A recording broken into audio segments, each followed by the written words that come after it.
You? Oh my. And you see who's standing beside me. Somebody got your rings on you. Pull a chain, pull a chain. They gonna say. Jesus said that. What did Jesus say, man? Jesus said, suffer the little children come unto me.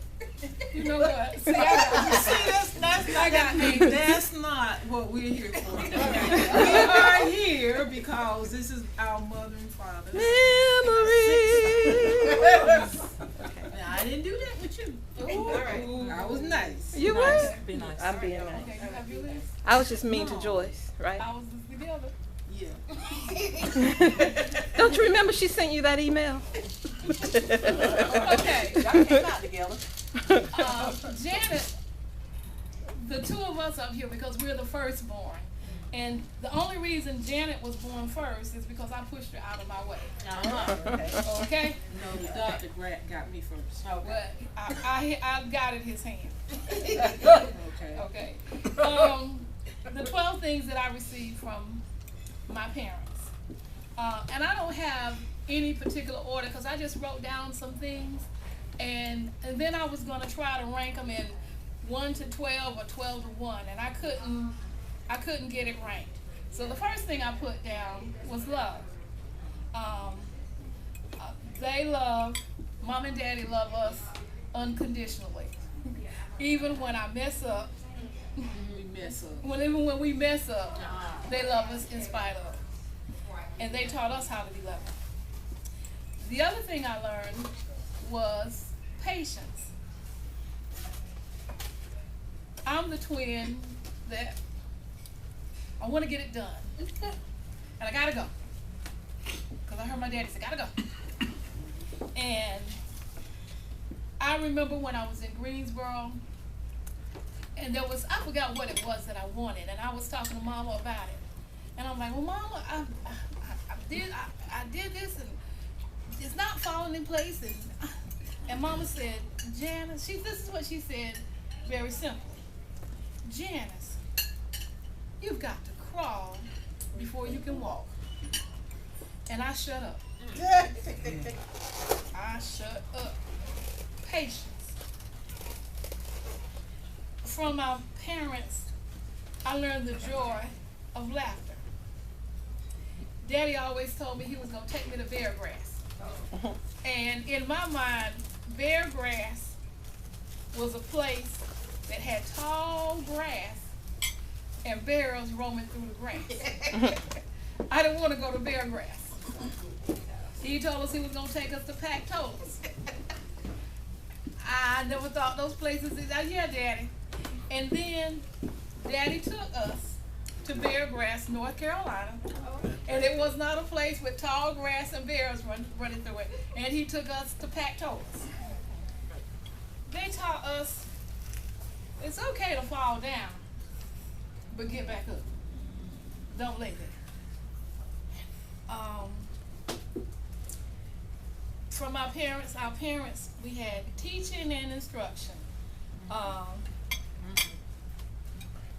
expect you. So and so and so. I expect you. And when Janet and I were taking that drive, that long drive to Greensboro to A&T, because when I graduated from Fairmont High School, I was excited. I'm getting out of Fairmont. And the night before we were to leave, Joyce came in and she laid on my bed and she said, I'm moving over here. You get the boot. And then it dawned on me that when we got in the car, and as we drove away from the house, I was looking at 501 Jackson Street, and I said, when I come back here, things won't be the same. And there were tears in my eyes. On the way to Greensboro, Daddy decided that there were some things that he needed to tell us, lessons that he needed to teach us that he hadn't gotten in. And 74 passing maximum when he said the first thing. He had every few miles he had a nugget. One, Go, man. one was, y'all were raised, act like it. All right now. In other words, don't leave home and be in Greensboro and become something that we were not. He every few miles, whenever it came to him, you remember that, Janet? He'd say something. The other thing that he said that stuck with me was, I have no bail money.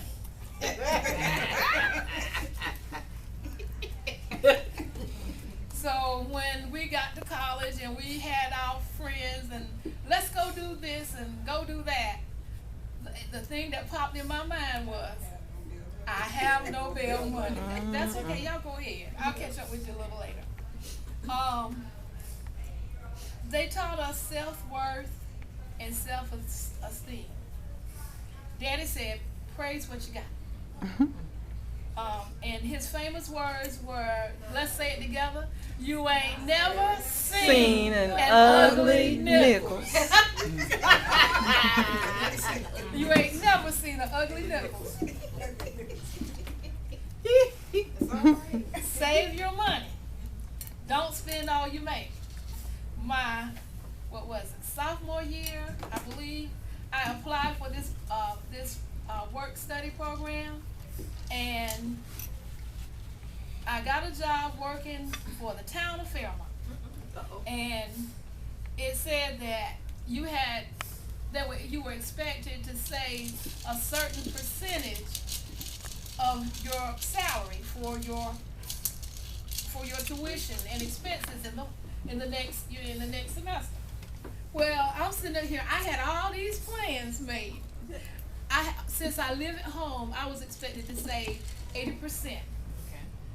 Okay, so I had plans for the other 20%. Wrong. Dorothy stopped that one. So instead of saving 80%, I saved about 95%.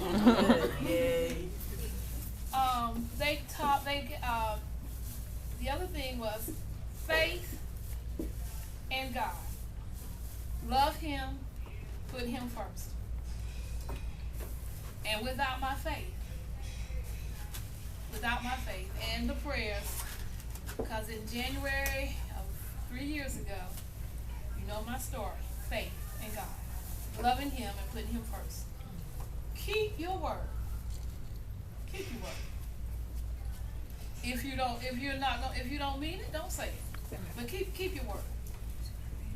And the other one about saving your money, don't spend all you make, to go along with that was work. I saw my mother and father go to work. I saw my daddy come home from off the ship. My daddy went back to that ship until he retired from the Navy. And then he was home for a few weeks. And he went out and he got him a job. Because he wasn't satisfied with his retirement pay.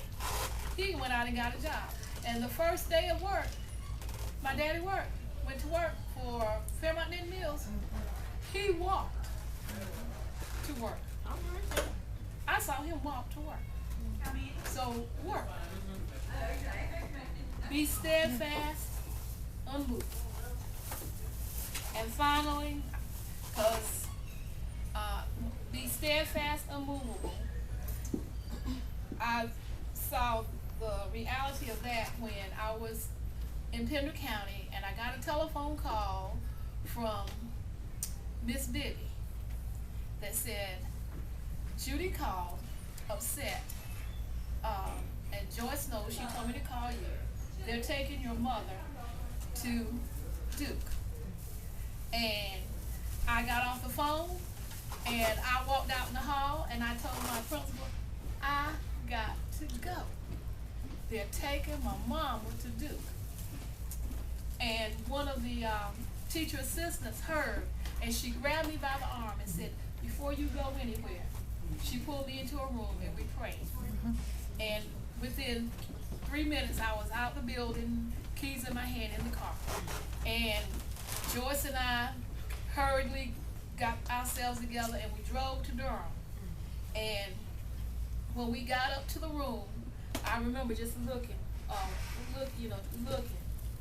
just cause I didn't know, I expected to find my mother laying there, eyes closed, all kinds of machines hooked up to her. And when I looked around the corner looking, I looked right into my mama's eyes and she looked right at me. And I'm like, okay, be steadfast, unmovable, always about it. And finally, life is not easy. Endure. Stick it out. And that's what I learned. That's what we learned. Okay, out of all of what my brothers and sisters said, there's one thing that they left out. That Daddy said, don't count your chickens before they hatch.